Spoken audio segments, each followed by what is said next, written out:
All right, so I'm gonna try to give a super duper fast rundown of this little thing that I made. This is the home page, and here's what you're looking at. You're looking at the route finder. You've got a from point, to point, avoid highways. That's pretty much always checked. Maximum detour goes up to 900%. What does that mean? So if 100% is 1 hour, like your ride is 1 hour and you choose to go 100% over your 100%, that means you're allowing this to detour you and make your trip a 2 hour trip instead of a 1 hour trip, or at least up to 2 hours. That's not applicable just yet, but we will get there. Points of interest, you can enable or disable that. It does take a little bit of time to pull in those POIs, and honestly, if they're getting pulled too often or too much or with too much frequency, I start getting billed directly. So that might be a feature that I disable unless I can, make this actually work. Which is why I only have two categories that can be selected at a time. So you can choose food and coffee, as well as campgrounds or scenic overlooks, but you can only choose two at a time, and this is kind of me throttling those requests. So for me, it's easier if you deselect this box until you've got a route that you really like, and then you can reselect it and then search for some of those points of interest. If it works, it's still a little buggy. Again, I'm right now I'm trying to stay very budget friendly for myself. The POI source, this, I don't even know why I put this in here. It's just kind of a reminder for me. But so here's your screen, and you can start by doing something like this: Flagstaff, Arizona, let's say, to Lincoln County, Nevada. And what you have to do before anything else is you have to establish your locations, establish your requests. So let it know what it is you're after. Once you hit establish, it's going to give you a very basic route. It's going to give you the most direct, what Google Maps would give you, right? Once you've established your start and end point, now you have a moment to look at it and be like, oh, but I really want to go by way of, let's say that as much fun as Las Vegas can be, we want to go by way of St. George, Utah. So without really having to pay much attention to it, you can just press and hold, and it'll add that as a via point. Now we've got a route that goes through St. George, Utah. Let's say, but after St. George, before we headed up to wherever that was, Lincoln County, we also wanted to hit Cedar City, just for no reason at all. So you can keep adding vias like that, and it'll put them in the order that you press and hold. So, like after Cedar City, let's say you wanted to go to Salt Lake and then head down to Lincoln County.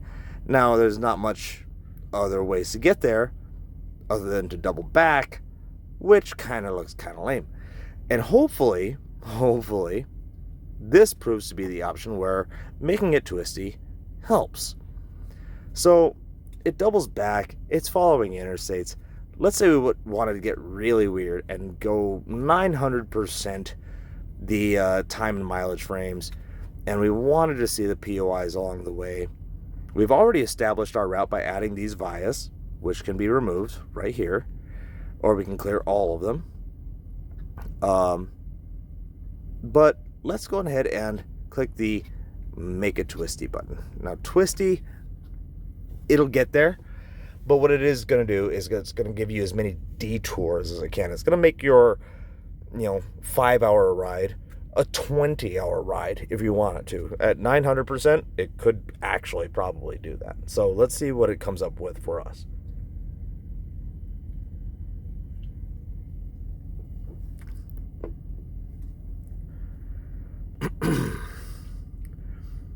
Okay, let's see. It gave us two options. One is a 20-hour and 90-minute ride. The other one's a 32-hour ride. Let's highlight that one because it ranks higher on its twistiness scale. And Okay. I don't see a whole lot of difference. We definitely do double back. So in this case, what you might need to do is add another via point, like, I don't know, maybe in Eli or something like that. But it is starting to populate some of those points of interest, and those are like Maverick gas station that you can add into your route. I mean, I know that there's truck stops in Nephi and so on and so forth. I mean, it does the best that it can. Beg your pardon for that burp there just now. But again, it's something that I'm not willing to spend bunches and bunches of dollars on just yet. So there's that. Let's go on ahead and clear this all out. Disable the POIs. And then there's the other method. So we already tried, putting in those addresses. You can just, like, all right, let's say I am here in Cottonwood. I want to go to Lake Havasu City. So that's my, oh, shit. Let's clear that again. I am here in Cottonwood.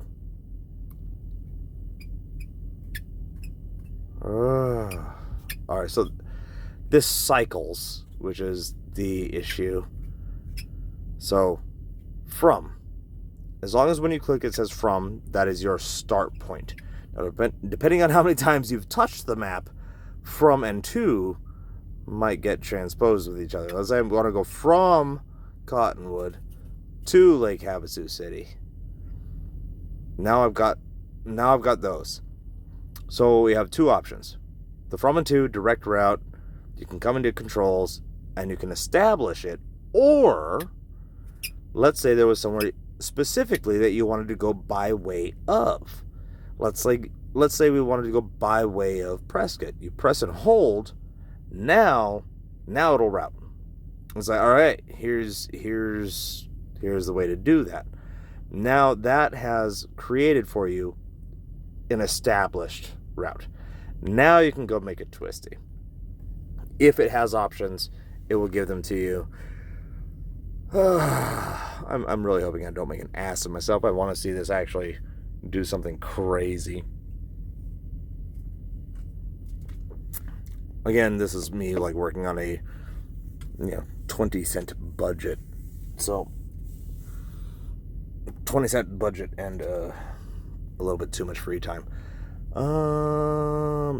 Explorer couldn't improve any lake with your current pinned. So it's just like, hey, that's the route we've got for you. Now, me personally, I might go down to Wickenburg or something like that. And I mean, I suppose I could add that in. I could add Wickenburg in by pressing and holding it, or even just this junction right here. Press and hold that. There we go. Well, we got rid of that cool bit right up there. So yeah, I mean, at the very least, you can add all sorts of different via points and see what it comes up with, because you can just keep on adding them over and over and over and over and over again. And then when you turn on the POIs, you give it a minute. It has to search them, but it will find you, some of what you're looking for along the way. And let's just say for poo-poos and ha-has that we want to add this fuel stop to our route. It adds it to your route. And then the nice thing about all of this is, like, this is a really weird, goofy looking route, but you can do a couple of things. You can open it up in Google Maps. Now this, when you add that many via points, is gonna start looking really weird, and maybe that's not what you want. So the export options has this.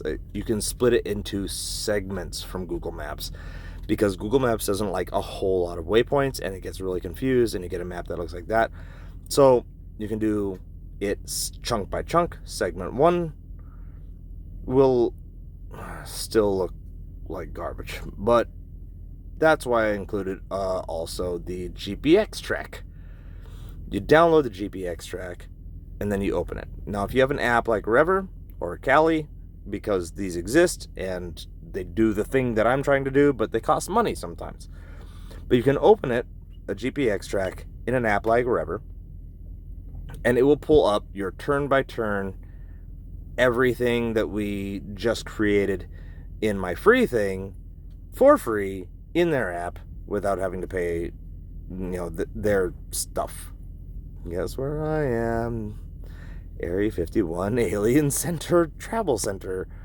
So that's kind of the gist of what I've got going on here. Is it perfect? Absolutely not. No, but it's a work in progress, and I think it's getting there. So, any suggestions? Any thoughts?